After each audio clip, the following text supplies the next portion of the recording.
కాబట్టి ఇదంతా మనం ఎక్కడ మొదలెట్టాము అని అంటే అహంకారం పనికిరాదు. డబ్బును చూసుకొని మనం అహంకారపడుతున్నాం. ఈ అహంకారం మనకు పనికిరాదు. ఈ డబ్బు వల్ల మనం కేవలం అకార్యములు చేయడానికి ఈ డబ్బును వినియోగించకూడదు, సత్కార్యములు చేయడానికి ఈ డబ్బును వినియోగించాలి.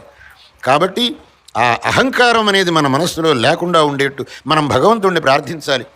ఎప్పుడైతే మన మనస్సులో నుంచి అహంకారం అనేది విడిపోతుందో అప్పుడే మన వల్ల తప్పు పనులు జరగవు.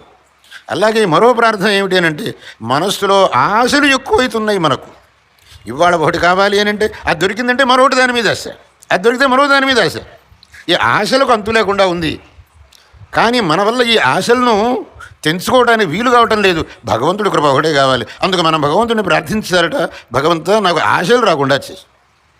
ఈ ఆశలు ఒకదానెంబడి ఒకదానెంబడి నా ప్రాణం తీస్తుంది. ఎందుకంటే మనస్సులో ఆశ వచ్చింది అంటే దాన్ని సంపాదించడానికి ఏదైనా ఒక మార్గం దొక్కాలని పోతున్నాం. సరైన మార్గంలో రాకపోతే తప్పుడు మార్గంలో, అక్రమ మార్గంలో పోవాలి. కానీ నాకు అది కావాలి. అసలు ఈ ఆశలే మనస్సులో రాకపోతే ఇంకా ఆ తప్పుడు పనులు మనం ఎందుకు చేయాల్సి వస్తుంది? కాబట్టి భగవంత నా మనస్సులో ఆశలు రాకుండా చెయ్యి అని ఒక ప్రార్థన చేయాలి. అలాగే అన్నిటికంటే ముఖ్యంగా భగవంత నా మనస్సులో దయ అనేది ఎప్పుడూ ఉండేటట్టు చెయ్యి, నన్ను దయావంతుణ్ణి చెయ్యి. దయ అనేది ఉంటేనే మనం ఇంకోటికి ఉపకారం చేయడానికి వీలవుతుంది. దయ అనేది లేకపోతే మనం ఎవరికి ఉపకారం చేయలేం. కష్టంలో ఉన్నవాడిని ఆదుకోవాలంటే మనస్సులో దయ అనే గుణం ఉండాలి. అప్పుడే మనం మనుషులం అవుతాం. లేకపోతే ఆ దయ అనే గుణం మనలో లేకపోతే మనం మానవులం కాదు, దానవులం. రాక్షసులకు దయ అనేది లేదు.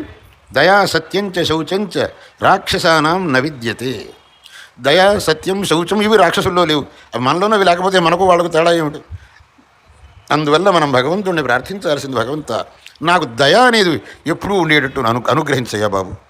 చివరికి నన్ను ఈ సంసార సముద్రం నుంచి దాటించు. ఎన్ని జన్మలెత్తను, ప్రతి జన్మలోనూ ఈ దుఃఖాన్ని ఎంత అనుభవించను, నాకు ఈ జన్మ రాకుండా చెయ్యి, ఈ సంసార సముద్రం నుంచి దాటించు. ఇవి మనం భగవంతుడి దగ్గర చేయాల్సిన ప్రార్థనలు. ఈ ప్రార్థనలు మనం భగవంతుడి సన్నిధిలో చేసామనంటే భగవంతుడు మనకు అనుగ్రహిస్తాడు. ఆ భగవంతుడు మనకు అనుగ్రహం చేసేయంటే అంతకంటే మనకు కావాల్సింది ఏమీ లేదు. కానీ మన ప్రార్థన భక్తిపూర్వకంగా ఉండాలి. భక్తి లేకుండా మనం ఏం ప్రార్థన చేసినా అది నెరవేరదు. భక్తి అనేది చాలా అవసరం. ఆ విధంగా భక్తితో నువ్వు భగవంతుని ప్రార్థన చెయ్యి, నీకు మంచిదవుతుంది అని భగవత్పాదులు ఈ విధమైనటువంటి అనేకమైన ఉపదేశాలు చేశారు. 1, 2 కాదు, 100 ఉపదేశం. ఏదో ఇటువంటి ఒకదాన్నన్నా మనం సరిగ్గా జ్ఞాపకం పెట్టుకొని మనస్సులో దాన్ని ఎప్పుడూ మనసులో పెట్టుకొని ఆచరణకు తీసుకొచ్చామనంటే చాలు, మనం కృతార్థులం అయిపోతాం, మన జన్మ ధన్యం అవుతుంది.